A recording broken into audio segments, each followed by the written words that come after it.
a moment, please, to get situated.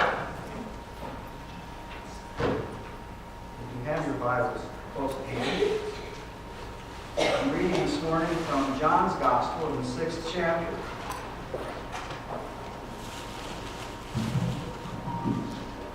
Just checking. Does it need to be closer? All right. We good? From John chapter 6, beginning at the first verse. Sometime after this, Jesus crossed to the far shore of the Sea of Galilee, that is, the Sea of Tiberias, and a great crowd of people followed him because they saw the miraculous signs he had performed on the sick. Then Jesus went up on a mountainside and sat down with his disciples. The Jewish Passover feast was near. When Jesus looked up and saw the great crowd coming towards him, he said to Philip, "Where shall we buy bread for all these people to eat?" He asked this only to test him, for he already knew in his mind what he was going to do. Philip answered him, 8 months' wages would not be enough to buy bread for everyone to have a bite. And another of his disciples, Andrew, Simon Peter's brother, spoke up, "Here's a boy with 5 small barley loaves and 2 small fish. But how far will they go among so many?" Jesus said, "Have the people sit down." And there was plenty of grass in that place, so the man sat down, about 5,000 men. And Jesus took the loaves and gave thanks and distributed to those who were seated as much as they wanted. They ate. And he did the same with the fish. And when they had all had enough, he said to the disciples, "Gather the pieces that are left over and let nothing be wasted." So they gathered them and filled 12 baskets with the pieces of 5 barley loaves left over by those who had eaten. And after the people saw the miraculous sign that Jesus did, they began to say, "Surely this is the prophet who is to come into the world." And Jesus, knowing that they intended to come and make him king by force, withdrew again to a mountain by himself. Let's pray. Father, we thank you for your living word. Apply it to our hearts and to our minds, and help us to apply it to our lives by your Spirit. Amen. Well, this, as you probably know, is the season of Lent. Lent is a period of reflection. It's not like that time of the year when most of us, make resolutions for New Year's that almost all of us never keep. Instead, it's a time to reflect on who we are and where we are, spiritually speaking, emotionally speaking, what is going on in our lives, and rededicating ourselves where necessary to fulfilling the Word of God in ourselves as much as possible, and to ask for forgiveness where we fall short.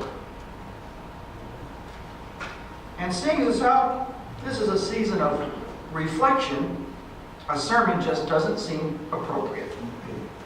So I'm not going to preach a sermon. I am instead going to give a reflection and ask you to reflect with me. I was driving in my car on Friday, speaking to God. It's a nice long drive I take on Friday mornings, and it's long enough to give me time to think and reflect and ask God what's going on in my life and look for some direction. And I heard 6 words. "Mark, what are you hungry for?" And it threw me back to my childhood, because when my mother would go out and run errands and take the girls, my 2 younger sisters, with her, it would be my dad and I for lunch. And he'd often say, "Mark, what are you hungry for?" And we'd figure out what we were going to have, and then he'd fix something and we'd have lunch. And growing up, I kept hearing from time to time, "Mark, what are you hungry for?" And it would cause me to think about, what do I want to eat? Which usually happens when I ask someone, "What are you hungry for?" You think, what am I going to eat? Which is kind of what we find in this situation with the feeding of the 5,000. Hungry people sitting on the side of a hill, wondering, what are we going to eat? And it got me to thinking, how many times does bread show up in the Bible? I mean, it's a question I've never asked myself before. It was just kind of an odd thing. But as some of you know, I like to cook, and I do it quite often. And so I started to think, I wonder how many times. So I looked it up. Anybody want to take a guess? How many times bread shows up in the Bible? 3,000's a bit much. Pretty close. 400 times. And then some. If you count bread and loaves, it's over 400. That doesn't include wheat, doesn't include kernels, that's just bread and loaves. So I started looking through the stories. And there's Jacob and Esau, and bread is involved when Jacob steals the birthright from his brother. And then there's Joseph, and his brothers are eating bread while they're contemplating what to do with him while he's sitting in the pit with nothing, just before he gets sold off into slavery. And then, of course, there's Joseph again. A few years later, he's in jail, and here comes the steward and the baker of the king to talk to him about dreams they both had. And what's the baker dreaming about? The baker's dreaming about bread. And I can't help but imagine Joseph sitting there going, seriously? Really? We're in jail. We have almost nothing to eat. And you're telling me you're dreaming about bread? It just makes you hungry to think about it. And then, of course, there's Moses. When Zipporah and the girls find Moses having wandered in from Egypt, fleeing for his life, their father says, well, bring him in so he can have some bread with us and eat. And he ends up staying and marrying the daughter and taking care of the sheep for 40 years for his father-in-law Jethro. But bread started it all. And then there's David. David's running away from Saul. And he runs to the house of God, and he and his men are famished, and they have nothing, and so Abiathar the priest gives them some bread. The showbread that only the priests were supposed to eat, but he gives it to David anyway. And David and his men are eaten and refreshed, and off they go, still fleeing from Saul. And then you get over to the prophets, and there's Elijah in Kings, and he's being fed bread from a raven.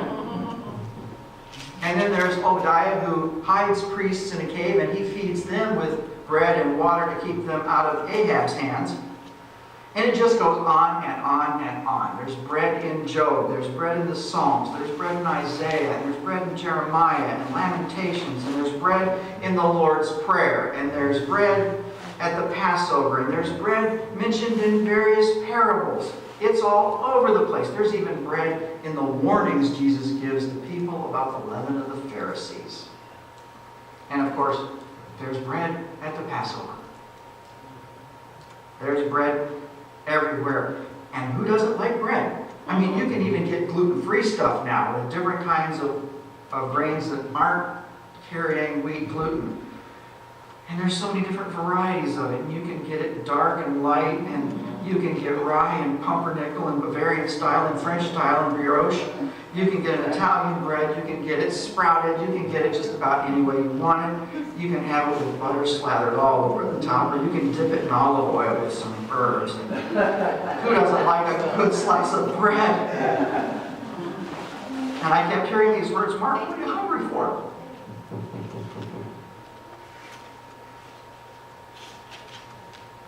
What are you hungry for?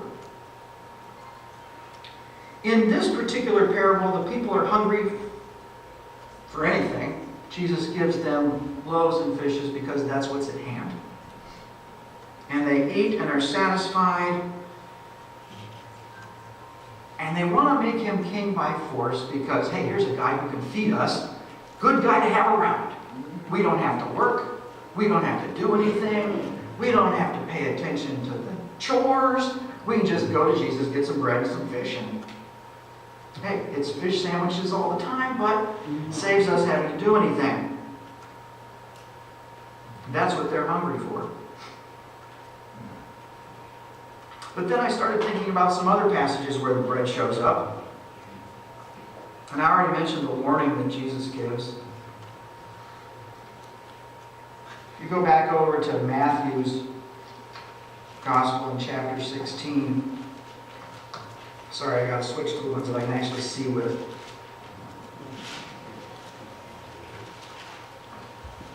Jesus warns the disciples about the leaven of the Pharisees. And they're thinking, what? Why is he talking about not having bread? And he says to them, don't you understand? You remember the 5 loaves and the 5,000 and how many baskets you carried up? How about the 7 loaves for the 4,000, how many baskets you gathered after that? Don't you understand I'm not talking about bread? Guard against the yeast of the Pharisees and the Sadducees. You see, the thing is, you can't make bread that's really, nice and risen and high up unless you use yeast. Because yeast is the activator that causes the air to pop up. It gets inside so that when you bake it, you get this nice big fat loaf. Otherwise, you'd have flat bread all the time. If you didn't have yeast, all you get is very flat bread, which is thick and kind of stodgy, and it's okay for, I guess, flat bread wraps or something, but, it's not as good as the nice, Bavarian rye bread or something like that. There's a warning here. Because bread is good, but there's bread and there's bread. There's food and there's food. There's the natural food of our life, and then there's the spiritual food of our life.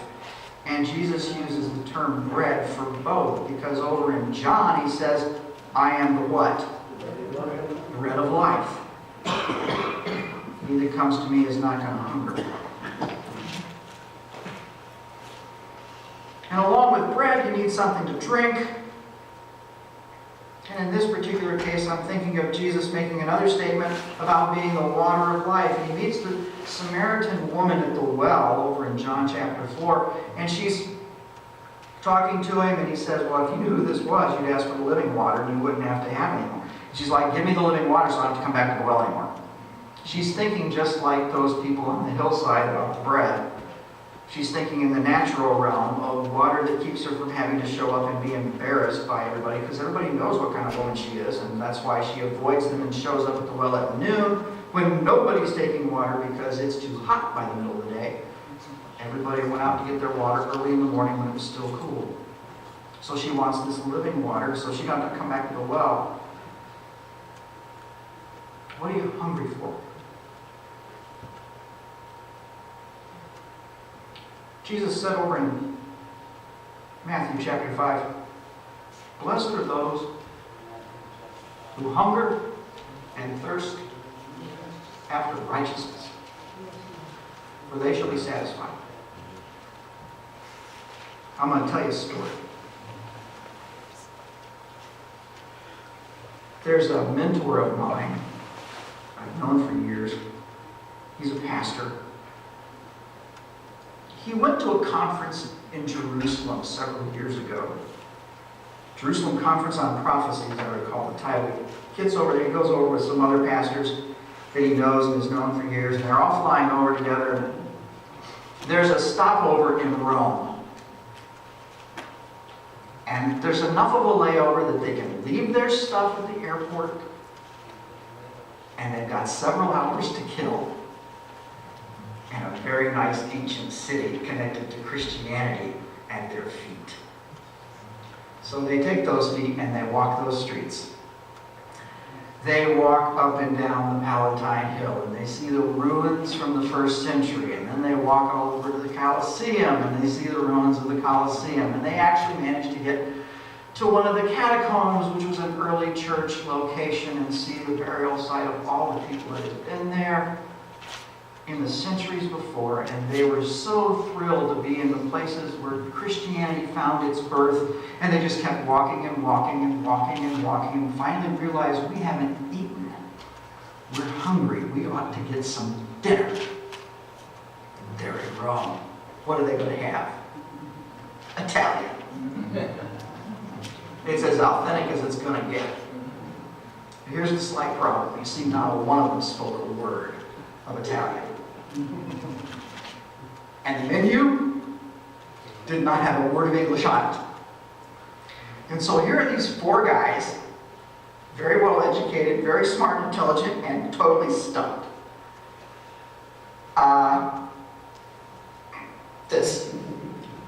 I'll take that. Give me one of those. And they all pointed to something different in the menu. And time goes around. 5 minutes, 10 minutes, 15 minutes. This is Europe. They don't serve fast food.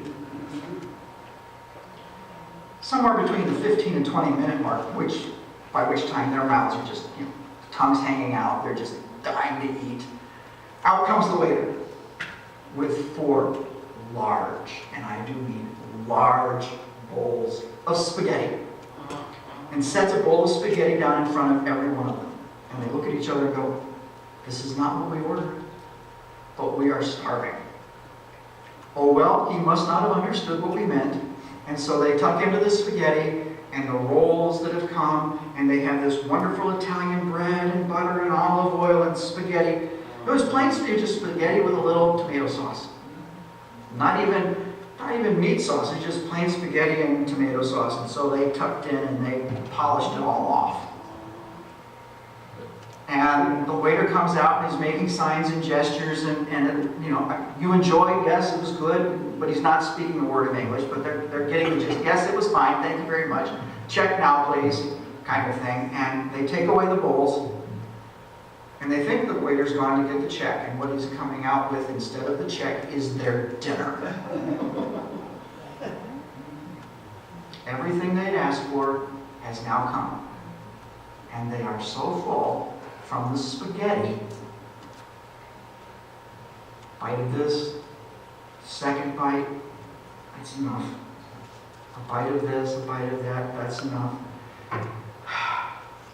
The pasta primavera with linguine and scampi and the veal scallopini and the chicken. It's like, this is very good, but that's all I can eat.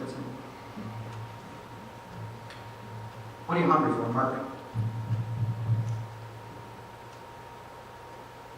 See, the world assails us with the assaults of the senses, of things that are going on around us. Our busyness, our lives are full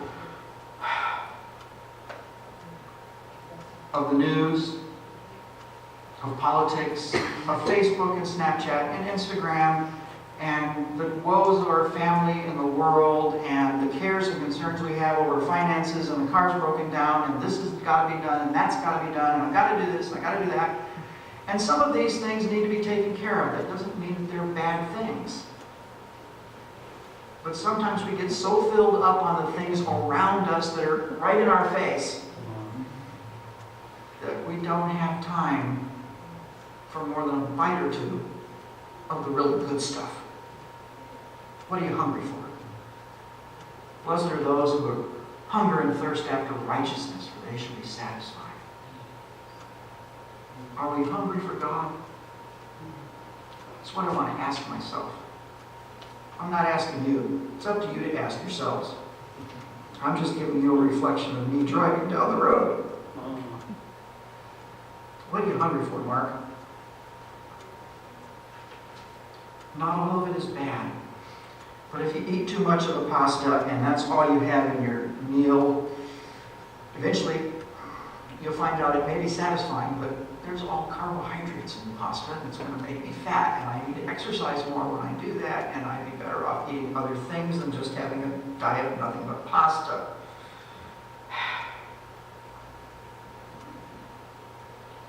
When he's tempted in the wilderness, Jesus says, man doesn't live by bread alone, but by every word that proceeds from the mouth of God. What are you hungry for, Mark? My word? Righteousness? Or are you just hungry for the things that, as this old song goes, like the woman at the well, I was seeking for things that do not satisfy. And the things of the world are like that. They're not all bad, but they're not the best for us. The Word of God is what we need to hunger and thirst for. the righteousness that only comes by the work of the Spirit of God in our hearts and our lives, that is what we need to hunger for. And so I ask myself, what do I hunger for? And now in a few moments we're going to come to the table of the Lord with bread and a cup that for us are symbolic of the body and blood that was given for us, which we do to remember the sacrifice that was made so that we might live, not just in this life, but in the life of the world to come. What are you hungry for, Mark?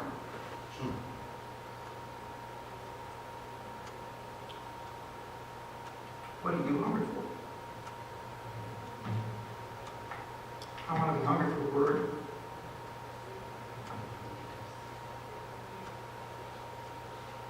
I want to be hungry for the table. And I think we do well if we're all the same. Let's pray.